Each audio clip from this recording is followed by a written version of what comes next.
Hi guys, Chris again. I'm here today with Dr. Casey Wolfington. Hello. Everybody in the community I think knows Casey. Luckily we get to work with Casey every day.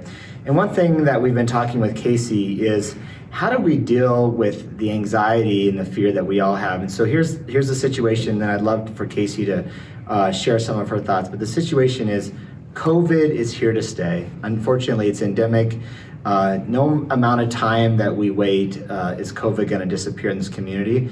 And until there's a vaccine, which could be a year, 18 months to even 2 years, we're going to have to learn how to deal with it and live with it and get back to some order of normalcy. So for the past 2 months now, we've been scaring people. Stay at home. We know it's a dangerous disease. We want them to be protected, but how do we now transition back into some normalcy? Right. Well, a couple things. Like you mentioned, I think scaring and fear was really productive. Yeah. It allowed us to limit our interactions, flatten our curve, and really be very productive in responding to COVID-19. The problem with that is now we're starting to see other things escalate. Yeah. We're seeing lack of connection. We're seeing increase in behavioral health concerns.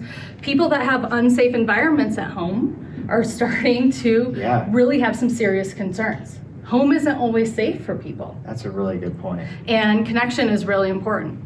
I think the other thing is that as humans, we're not really great at assessing risk. Our emotions get incredibly involved, and COVID-19's been very emotional. Every single time we turn on the news, there's a human interest story that tugs at our heartstrings.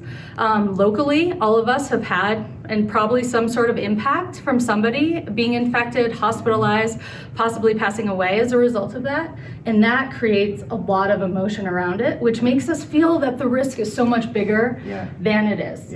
And I think the other component of that is we're now starting to know that COVID-19 has been in our community for how long? At least 3 months. Okay, so at least 3 months, and we have been under social distancing orders for 7 weeks. 7 weeks. And so the fact is that our risk to COVID was here for at least 5 to 6 weeks prior to all of this lockdown.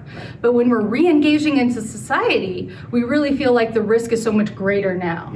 And in a lot of ways, we're actually way more protected now. We know how transmission occurs, we know ways to protect ourselves, we know the importance of hygiene and face masks and different pieces. And so in a lot of ways, we don't see how we're actually should be a little more calm than we were in January. And so one other thing we have is we have a great testing mechanism. Up until March 4th, we had no way to test for coronavirus in this community. We now have testing across the entire valley.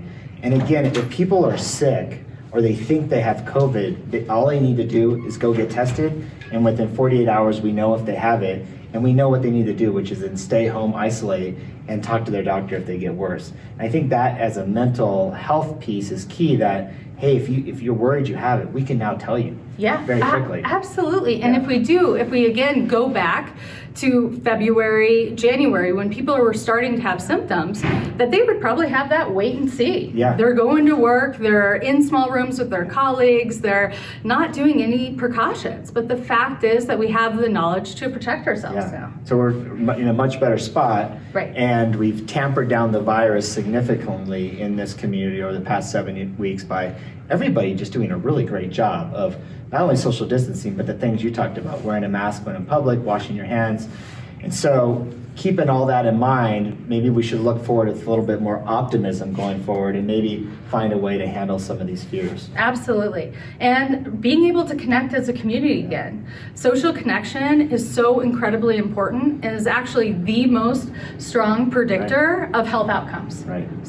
So with that, we want everybody to continue to stay connected in a safe, appropriate way. And we're optimistic about the future here in this valley and grateful for what everybody's doing. Thank you, Casey. Thank you. Thanks.